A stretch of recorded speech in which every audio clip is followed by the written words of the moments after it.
almost everything you need to know. Hello நண்பா, 2023ல் ஒரு Indian perfume company வந்து ஒரு எக்ஸ்பெரிமெண்ட்டை கண்டக்ட் பண்ணாங்க. இந்த எக்ஸ்பெரிமெண்ட்டில் அந்த பர்ஃப்யூம் கம்பெனியோட மார்க்கெட்டிங் டீம் வந்து அவங்களோட பர்ஃப்யூம் பாட்டில்ஸை எடுத்து அதுக்கு மேலே ஃப்ராகோ இட்டாலியா அப்படின்ற ஒரு ஸ்டிக்கரை ஒட்டி ஏதோ ஒரு புது ஃபாரின் பர்ஃப்யூம் பிராண்டை இந்தியாவில் லான்ச் பண்ணுற மாதிரி ஒரு ஈவெண்ட்டை கிரியேட் பண்ணி நிறைய பேர் அந்த ஈவெண்ட்டை அட்டன் பண்ண இன்வைட் பண்ணியிருந்தாங்க. அந்த ஈவெண்ட் அட்டன் பண்ண எல்லார்கிட்டையும் அந்த பர்ஃப்யூம் பாட்டில்ஸை கொடுத்து இது மேட் இன் இட்டலி, இந்த பர்ஃப்யூமோட விலை 5,000 6,000ன்னு நார்மல் பர்ஃப்யூம் விலையை விட 10 மடங்கு அதிகமா சொன்னாங்க. இதெல்லாம் அந்த ஈவெண்ட் அட்டன் பண்ணவங்க கேட்டப்ப, வா அவ்வளவு விலையா, ரொம்ப சூப்பரான பர்ஃப்யூம் போல, இதை நம்ம வாங்கியே ஆகணும்னு அதோட பர்ஃப்யூம் ஸ்மெல் எல்லாம் சாம்பிள் டெஸ்டிங் எல்லாம் பண்ணிட்டு உண்மையிலேயே அந்த அளவுக்கு வேர்த்தா தான் இருக்குன்ற மாதிரி அவங்க மென்டலா கன்வின்ஸ் ஆயிட்டாங்க. ஆனா இவங்க அப்படி கன்வின்ஸ் ஆகி வாங்கலாம்னு நினைக்கிற நேரத்துல இருங்க இந்த பர்ஃப்யூமோட உண்மையான பிரைஸ் வந்து வெறும் 500 தான், வெறும் 600 தான் அவங்க கிட்ட உண்மையை சொல்றப்ப அவங்க ஷாக் ஆயிட்டாங்க. இந்த விஷயத்தை தான் எக்கனாமிக்ஸ்ல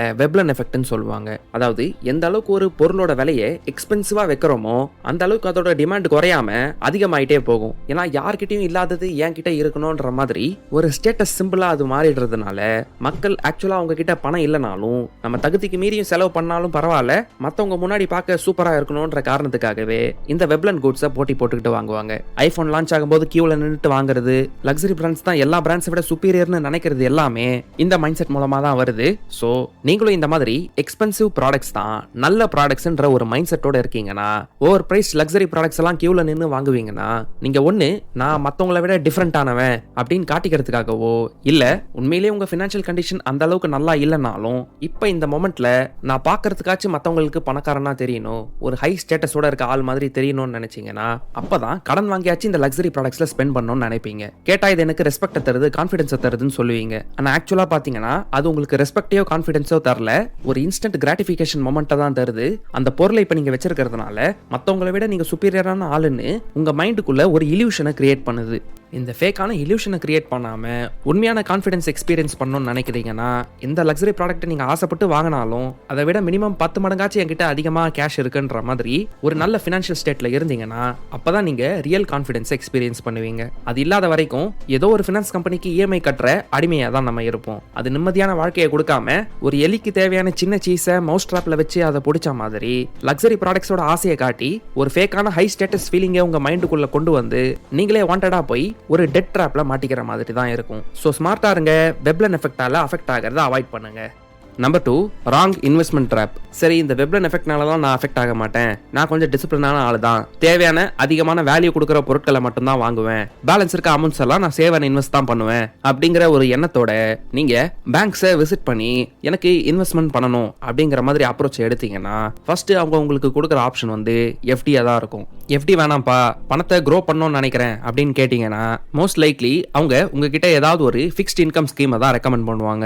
ஏன்னா அந்த மாதிரி ஸ்கீம்ஸ் தான் அவங்களோட ப்ராஃபிட்டபிலிட்டிக்கு பெஸ்ட் ஆப்ஷனா இருக்கும். நீங்க நல்லா ஃபினான்ஷியலா எஜுகேட்டடா இருக்க ஸ்டார்ட் பண்ணிட்டீங்கன்னா, எந்த டெசிஷனும் எடுக்கிறதுக்கு முன்னாடி கால்குலேஷன்ஸ்லாம் பண்ணி எடுக்க ஆரம்பிச்சிட்டீங்கன்னா, எப்படி உங்களுக்கு மோசமான ஃபினான்ஷியல் ப்ராடக்ட்ஸை ரெக்கமெண்ட் பண்ணி அவங்க அதிகமா லாபம் பார்க்க முடியும்? நீங்க எதுவுமே புரிஞ்சுக்காம இருந்தா தானே ஒரு ஹாப்பியான ஃபேமிலி இருக்கிற மாதிரி ஒரு இன்வெஸ்ட்மெண்ட் ப்ரௌச்சரை உங்களுக்கு கொடுத்து இன்ஃப்ளேஷனை கூட பீட் பண்ணாத ஒரு இன்வெஸ்ட்மெண்ட் ஸ்கீமையோ இல்ல இன்சூரன்ஸ் இன்வெஸ்ட்மெண்ட்டையும் மிக்ஸ் பண்ற மாதிரி அதிக கமிஷன்ஸ் அண்ட் சார்ஜஸ் இருக்கிற ஒரு யூலிப் ப்ராடக்ட்டை உங்களுக்கு ரெக்கமெண்ட் பண்ண முடியும். ஏன்னா மேலோட்டமா பார்க்கும்போது அது உங்களுக்கு அதிகமா பெனிஃபிஷியலா இருக்கிற மாதிரி தெரியும். நீங்க கட்டுற பணத்தை விட டபுள் மடங்கு ரிட்டர்ன்ஸ் உங்களுக்கு கிடைக்கிற மாதிரி இருக்கும். சரி, நம்ம கட்டுற அமௌண்ட்டை விட டபுள் மடங்கு தானே கிடைக்குது, நல்ல ப்ராடக்ட்டா தான் இருக்கும்னு நினைச்சு நீங்களும் அதுல இன்வெஸ்ட் பண்ணிடுவீங்க.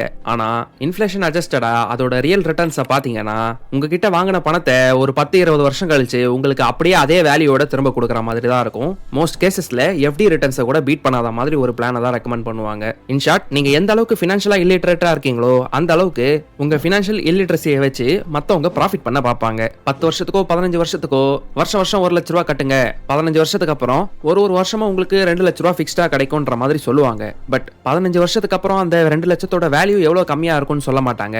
இந்த பணத்தை வேற வருஷம் கொஞ்சம் கொஞ்சமா தான் ரிலீஸ் பண்ணுவேன், இன்னும் 15 வருஷம் டிலே பண்ணி தான் கடைசி 2 லட்சத்தை தருவேன்ற மாதிரி அந்த பிளான்ஸை ஸ்ட்ரக்சர் பண்ணிருப்பாங்க. இந்த மாதிரி பிளான்ஸை கட்டிட்டு இருக்க சில பேர் வந்து பாதிலேயே இது ரொம்ப மோசமான பிளான் கண்டுபிடிச்சு அதுல இருந்து வெளியே வந்துடலாம்னு பார்த்தா இப்ப பாதியில ஸ்டாப் பண்ணீங்கன்னா எக்கச்சக்கமான ஃபீஸை சார்ஜ் பண்ணுவோம்னு முன்னாடியே சொல்லியிருந்தோமேன்ற மாதிரி மாதிரி ஒரு ஃபைன் இல்ல பெனால்ட்டியை போட்டு நமக்கு நஷ்டம் பண்ணிடுவாங்க.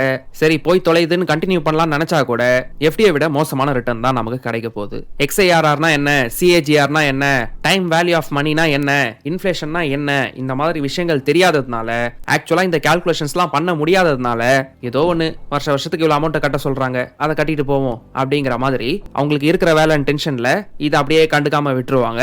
ஆனா இந்த மாதிரி விஷயங்களை கத்துக்கிறதுக்கு அவங்க அட்லீஸ்ட் ஒரு வாரமாச்சு டைம் ஸ்பெண்ட் பண்ணி பொறுமையா அவங்களோட ஈவினிங்ஸை டெடிகேட் பண்ணி சொந்தமா கால்குலேட் பண்ணலனாலும் ஆன்லைன்ல இருக்க சில கால்குலேட்டர்ஸ்லாம் யூஸ் பண்ணி சரியான இன்வெஸ்டிங் இன்ஸ்ட்ருமெண்ட்ஸ்ல இன்வெஸ்ட் பண்ணியிருந்தாங்கன்னா, அவங்க நாலேஜை இம்ப்ரூவ் பண்ணியிருந்தாங்கன்னா இந்த மாதிரி ஃபினான்ஷியல் ட்ராப்ஸை அவாய்ட் பண்ண முடியும். அவங்க ரிட்டையர்மெண்ட்டுக்காக ஸ்டாக்ஸ், மியூச்சுவல் ஃபண்ட்ஸ் இன்வெஸ்ட் பண்ணி அவங்க ரிட்டையர்மெண்ட் ஏஜ் அப்ப யாரையும் நம்பி இல்லாம அவங்களோட ஃபினான்சஸை அவங்களே பாத்துக்கிற மாதிரி ஒரு நிலைமையில இருக்க முடியும். ஸோ மற்றவங்க எந்த இன்வெஸ்ட்மெண்ட்டையும் உங்களுக்கு ஆப்பர்ச்சுனிட்டியா கொண்டு வந்தா, எந்த ஸ்கீம்ஸையும் உங்களுக்கு எக்ஸ்பிளைன் பண்ணா அது சரிதானா தப்புதானான்னு நீங்களே முடிவெடுக்க தெரியாத வரைக்கும் நீங்க இந்த இன்வெஸ்ட்மெண்ட் ட்ராப்ஸ்ல மாட்டிக்கிட்டே தான் இருப்பீங்க.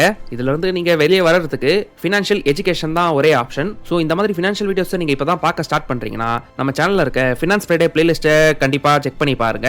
அதுல சில finance related book summaries, stories and practical explanation மூலமா ஃபினான்ஸை உங்களுக்கு ரொம்ப ஈஸியா புரிய வைக்க ட்ரை பண்றோம். இது வரைக்கும் 146 வீடியோஸ்க்கு மேல அந்த பிளேலிஸ்ட்ல அப்லோட் பண்ணியிருக்கோம். அந்த எல்லா வீடியோஸையும் பார்த்து உங்க நாலேஜை இம்ப்ரூவ் பண்ணிக்கோங்க. இப்பதான் உங்களோட இன்வெஸ்ட்மெண்ட் ஜர்னியை ஸ்டார்ட் பண்ண போறீங்கன்னா டிஸ்கிரிப்ஷன்ல இருக்க லிங்கை யூஸ் பண்ணி ஏஞ்சல் லோன் மூலமா நீங்க ஒரு ஃப்ரீ டிமேட் அக்கௌண்ட் ஓபன் பண்ணிக்கோங்க. அக்கௌண்ட் ஓப்பனிங் ப்ராசஸ் தெரிஞ்சுக்க நம்ம ஃபினான்ஸ் ஃப்ரைடேஸ் சேனல்ல ஆல்ரெடி அப்லோட் ஆன இந்த வீடியோவை செக் பண்ணி பாருங்க. Number 3, copying to improve your social status. ஒரு ரிசர்ச்ல என்ன கண்டுபிடிச்சாங்கன்னா, ஹியூமன்ஸ் அண்ட் சிம்பான்சிஸ் அவங்கள சுத்தி நடக்கிற விஷயங்களை காப்பி பண்ணி நிறைய விஷயங்களை செய்வாங்களாம். ஆனா ஹியூமன்ஸ்க்கும் சிம்பான்சிஸ்க்கும் இருக்க வித்தியாசம் என்ன தெரியுமா? சிம்பான்சிஸ் அதுக்கு யூஸ்ஃபுல்லா இருக்கிற விஷயங்களை மட்டும் காப்பி அடிக்கும். ஆனா ஹியூமன்ஸ் நல்லதோ கெட்டதோ எதா இருந்தாலும் காப்பி அடிப்பாங்க. அதுவும் பர்டிகுலரா அவங்கள விட கொஞ்சம் ஹை ஸ்டேட்டஸ் லெவல்ல இருக்கிறவங்க பண்றது எல்லாத்தையும் அவங்களும் பண்ணணும்னு நினைப்பாங்க. செலிபிரிட்டிஸ் அண்ட் மிகப்பெரிய பிசினஸ் மேனுக்கு பண்ற மாதிரி டெஸ்டினேஷன் வெட்டிங்ஸா இருக்கட்டும், இல்ல சோஷியல் மீடியால பண்ற குப்பை ரீல்ஸா இருக்கட்டும், ஒன்னு ட்ரெண்டிங்கா இருக்கா இல்ல நம்மள விட ஹை ஸ்டேட்டஸ்ல இருக்கவங்க ஃபாலோ பண்றாங்களா, அது நமக்கு சரி வருமான்னு யோசிக்க மாட்டோம். ஒரு தடவையாச்சும் காப்பி அடிச்சு பாத்துருவோம். இதனாலதான் சோஷியல் மீடியால ஒரே விஷயத்தை எல்லாருமே பண்ற மாதிரி ட்ரெண்ட்ஸ் ஃபாலோ ஆகுது. இல்ல செலிபிரிட்டிஸ் பண்ற விஷயங்கள் ஃபேமஸ் ஆகி அவங்களே எல்லாரும் இமிடேட் பண்ண ஆரம்பிப்பாங்க. ப்ராடக்ட்ஸை மார்க்கெட்டிங் பண்றவங்க இதை நல்லா தெரிஞ்சு வச்சிருக்கிறதுனால தான் செலிபிரிட்டிஸ் இல்ல ஹை ஸ்டேட்டஸ்ல இருக்கிறவங்கள வச்சு அவங்களோட ப்ராடக்ட்ஸ் அண்ட் சர்வீசஸை ப்ரொமோட் பண்றாங்க. மேபி படத்துல பேட் ஹேபிட்ஸை சட்டில் அட்வர்டைஸ்மெண்டா பண்றதும், ஸ்மோக்கிங் ட்ரிங்கிங்லாம் பண்ணீங்கன்னா தான் நீங்க கூலா இருப்பீங்கன்ற மாதிரி ப்ரொஜெக்ட் பண்றதும் உங்களை அறியாமலே நீங்க பேட் ஹேபிட்ஸ் பக்கம் இன்ஃப்ளூயன்ஸ் ஆக ட்ரிகர் பண்ணும். உங்க ஹெல்த்தை மட்டும் ஸ்பாயில் பண்ணாம உங்க பாக்கெட்ஸையும் ஓட்டையாக்கும். இந்த மாதிரி பேட் அண்ட் அடிக்டிவ் ப்ராடக்ட் செல் பண்ற கம்பெனிஸ்க்கு உங்களை ஒரு லைஃப் டைம் அசெட்டா மாத்திரும். சிம்பான்சிஸ் ஆச்சு அதுக்கு யூஸ்ஃபுல்லா இருக்கிற நல்ல விஷயங்களை தான் காப்பி அடிக்குது. ஆனா மனுஷங்க நாம தெரிஞ்சே நமக்கு ஹார்ம்ஃபுல்லா இருக்கிற ப்ராடக்ட்ஸை ஒரு டெம்பரரி பிளஷருக்காக யூஸ் பண்ணுவோம். இல்ல நம்ம ஸ்டேட்டஸை அதிகப்படுத்துற மாதிரி மார்க்கெட்டிங் பண்ற ப்ராடக்ட்ஸை நம்ம கிட்ட இல்லாத பணத்தை கொடுத்து வாங்கி நம்மளும் அந்த செலிபிரிட்டி மாதிரியே மாறிட்டோம்னு நினைச்சிட்டு இருப்போம். சோ ஒருத்தர் உங்ககிட்ட அர்த்தமே இல்லாம காஸ்ட்லியான இருக்க லக்ஸரி ஐட்டம்ஸை வாங்கி அவங்களோட ஸ்டேட்டஸை இம்ப்ரூவ் பண்ற மாதிரி ப்ரொஜெக்ட் பண்ணிட்டு இருக்காங்கன்னா, ஷோ ஆஃப் பண்ணி போஸ்ட் பண்ணிட்டு இருக்காங்கன்னா, அவங்கள விட அந்த பொருட்களுக்கு தான் வேல்யூ அதிகமா இருக்குன்னு நினைக்கிறாங்கன்றத நீங்க புரிஞ்சுக்கோங்க. அவங்களோட சொந்த வர்த்தை புரிஞ்சுக்காம ஃபைட் கிளப் படத்துல சொல்ற மாதிரி திங்ஸை அவங்க ஓன் பண்ணாம அந்த திங்ஸ் தான் அவங்கள ஓன் பண்ற மாதிரி மாறிடுவாங்கன்னு புரிஞ்சுக்கோங்க. ஸ்மார்ட்டா உங்க ஃபினான்சஸை மேனேஜ் பண்ணணும்னு நினைச்சீங்கன்னா இந்த ஸ்டேட்டஸ் ட்ராப்பை நீங்க கண்டிப்பா அவாய்ட் பண்ணணும்னு புரிஞ்சுக்கோங்க. இல்லனா எவ்வளவு சம்பாதிச்சாலும் உங்களுக்கு பணமே பத்தாம போயிடும். Number 4, ignoring your health. Most people work hard and spend their health trying to achieve wealth. Then they retire and spend their wealth trying to get back their health. அதாவது நம்ம எங்கா இருக்கும்போது நம்மளோட ஹெல்த்தை பத்தி அந்த அளவுக்கு கண்டுக்காம வெல்த் சம்பாதிக்கிறதுக்கு பின்னாடியே ஓடிட்டு இருப்போம். ஆனா வயசானதுக்கு அப்புறம் கொஞ்சம் கொஞ்சமா நம்ம உடம்பு முன்ன மாதிரி இல்லாதப்போ சேர்த்து வச்ச பணத்தை திரும்ப நம்ம நல்ல ஹெல்த் கொண்டு வரணும்னு அதுக்காகவே செலவு பண்ணிடுவோம். கிட்டத்தட்ட வாழ்க்கையில ஒரு ஜீரோ சம் கேமை பிளே பண்ணிட்டு இருப்போம். இப்ப நம்ம டிஸ்கஸ் பண்ணோம்ல, அது ஒரு ஃபேமஸான கோட். ஆனா இந்த கோட்ல இருக்கிற மாதிரி நம்ம வாழ்க்கை மாறிடக்கூடாதுன்னா நம்ம ஆக்ஷன் எடுக்க ஆரம்பிக்கணும். ஏன்னா நம்ம எங்கா இருக்கும்போது நம்ம கிட்ட இந்த உலகத்துல இருக்க எல்லா டைமும் அவைலபிளா இருக்குன்ற மாதிரி ஃபீல் பண்ணுவோம். நான் நல்லா தானே இருக்கேன், எனக்கு ஒண்ணுமே ஆகாது, எதுக்கு ஜிம்முக்கு போகணும், எக்ஸசைஸ் பண்ணணும், இதெல்லாம் டைம் வேஸ்ட் பண்ணணும், ஜாலியா நைட் எல்லாம் முடிச்சுட்டு நான் படம் பார்ப்பேன், நைட் 1 மணி 1:30 மணிக்கு போய் பிரியாணி சாப்பிடுவேன், எனக்கெல்லாம் எதுவுமே ஆகாது, ஸ்டீல் பாடி அப்படி இப்படின்னு டயலாக்லாம் பேசிட்டு இருப்போம். ஆனா உங்க லைஃபை சுத்தி இருக்க மக்களை அப்சர்வ் பண்ணி பாருங்க. உங்களோட ஏஜ் குரூப்ல இல்ல, உங்க பேரண்ட்ஸ் அண்ட் ரிலேட்டிவ்ஸோட ஏஜ் குரூப்ல உங்களை விட ஒரு 15-20 வயசு அதிகமா இருக்கவங்கள அப்சர்வ் பண்ணி பாருங்க.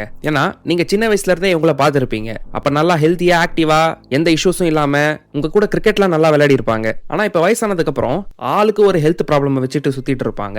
இல்ல ரொம்ப மேஜர் ஹெல்த் ப்ராப்ளம் இல்லைனாலும் அட்லீஸ்ட் ஏதோ ஒரு காரணத்துக்காக 1-2 மருந்தை சாப்பிட்டுட்டு இருப்பாங்க. ஃப்ரீக்வெண்டா ஹாஸ்பிட்டல்ஸை விசிட் பண்ணிட்டு இருப்பாங்க. அதுக்குன்னு நம்மள நாமளே பாத்துக்கிட்டா ஒரு சின்ன ஹெல்த் ப்ராப்ளம் அப்பப்போ உடம்பு சரியில்லாம போறது கூட வராதுன்னு நான் சொல்லல. ஆனா இப்போ நம்ம நல்லா இருக்கும் போதே நம்மளோட ஹெல்த்தை பத்தி கேர் பண்ணாம இருந்தோம்னா அது ஃபியூச்சர்ல ஒரு மேஜர் இஷ்யூல நம்மள கொண்டு போய் விட்டுரும். ஹார்ட் ப்ராப்ளம்ஸ், சுகர், இந்த மாதிரி காமனான மேஜர் ஹெல்த் இஷ்யூஸ் உங்களுக்கு வந்துடுச்சுன்னா அது உங்களோட பர்சனல் லைஃபை மட்டும் இல்லாம உங்க ஃபினான்ஷியல் லைஃபையும் ரொம்ப மோசமான நிலைமைக்கு கொண்டு போய் விட்டுரும். ஹெல்த் சரியா இருக்கும்போது அதை பத்தி இதை பத்தி கவலைப்பட்டுக்கிட்டு ஒரு மனுஷன் 1000 ப்ராப்ளம்ஸ் அவன் தலைக்கு மேல வச்சுட்டு இருப்பான். ஆனா என்னைக்காவது ஒரு நாள் அவனோட ஹெல்த் சரியில்லாம போயிடுச்சுன்னா அந்த ஒரு ப்ராப்ளம் மட்டும் தான் அவன் கண்ணுக்கே தெரியும். மற்ற ப்ராப்ளம்லாம் ஒண்ணுமே கிடையாதுன்னு அவன் ரியலைஸ் பண்ணிடுவான். ஸோ இப்பவே உங்க diet, work out and sleep எல்லாத்தையுமே ஆவரேஜாவே ஒரு நல்ல லெவல்ல மெயின்டைன் பண்ணிக்கிட்டே இருந்தீங்கன்னா மேஜரான ஹெல்த் ப்ராப்ளம்ஸ் உங்க ஃபியூச்சர்ல அவாய்ட் பண்றது மட்டும் இல்லாம அந்த இஷ்யூஸ்ல இருந்து உங்களை நீங்களே ப்ரொடெக்ட் பண்ணிக்கிறது மட்டும் இல்லாம உங்களோட பாக்கெட்ஸையும் நீங்க ப்ரொடெக்ட் பண்ணலாம். ஏன்னா மேஜர் ஹெல்த் இஷ்யூ வந்து உங்க ஹெல்த்தை மட்டும் ரொம்ப அதிகமா பாதிக்காம உங்க வெல்த்தையும் டெஸ்ட்ராய் பண்ணிடும்.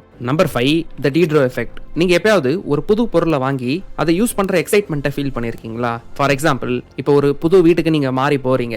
அந்த புது வீட்டுக்கு எப்ப போவோம்னு ரொம்ப எக்ஸைட்டடா இருப்பீங்க. இப்போ ஒரு புது பெரிய வீட்டுக்கு மாறினதுனால அந்த வீட்டுக்கு தகுந்த மாதிரி இன்டீரியர் ஒர்க்கை பண்ணணும்னு நினைப்பீங்க. கிச்சனை ரொம்ப ஸ்பெஷலா மாத்தணும்னு நினைப்பீங்க. சரி, இன்டீரியர்லாம் நல்லா பண்ணிட்டோமே, இதுக்கு மேட்ச் ஆகிற மாதிரி ஃபர்னிச்சரை வாங்குவீங்க. சரி, இந்த புது வீட்டுக்கு தகுந்த மாதிரி ஒரு பெரிய டிவியை வாங்குவீங்க. இப்போ இந்த பெரிய டிவியை வாங்கிட்டீங்கன்னா அடுத்து என்ன?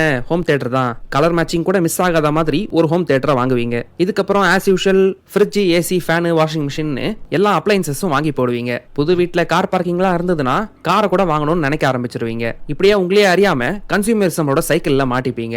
நீங்க நினைச்சது ஒரு புது வீடுக்கு மாறணும்ன்றது மட்டும்தான். ஆனா அந்த ஒரு பர்ச்சேஸ் வந்து எத்தனை அதர் பர்ச்சேசஸ்க்கு லீட் பண்ணிருக்கு பாருங்க. இதை தான் நம்ம டீட்ரோ எஃபெக்ட்னு சொல்றோம். புது பர்ச்சேசஸ் நம்ம பண்ணும்போது அந்த ஒரு பர்ச்சேஸ்க்கு ரிலேட்டடா பண்ற அதர் பர்ச்சேசஸ் வந்து நேச்சுரலாவே ரொம்ப சரியான விஷயமா தோணும். ஆனா இந்த நேச்சுரலா தெரியுற அதர் பர்ச்சேஸ் வந்து உங்களை நிறைய சீரீஸ் ஆஃப் பர்ச்சேசஸ்க்கு லீட் பண்ணி கன்சூமரிசமோட சைக்கிள்ல மாட்ட வச்சிரும். ஏதோ ஒரு புதக்குழியில மாட்டின மாதிரி உங்களை நிறைய பர்ச்சேசஸ் பண்ண வச்சுக்கிட்டே இருந்து இருக்கிற பணத்தை காலி பண்ண வச்சு உங்களை திரும்ப ஏழையாக்கிடும், இல்ல கடன் வாங்குற சைக்கிள்ல கொண்டு போய் விடுறோம். சரி, இதுக்கு ஏன் டீட்ரோ எஃபெக்ட்னு பேர் வந்ததுன்னு கேட்டீங்கன்னா 1765ல டெனிஸ் டீட்ரோன்னு ஒரு பிரெஞ்சு பிலாசபர் வந்து அவரோட பொண்ணை கல்யாணம் பண்ணி கொடுக்கணும்னு நினைச்சாரு.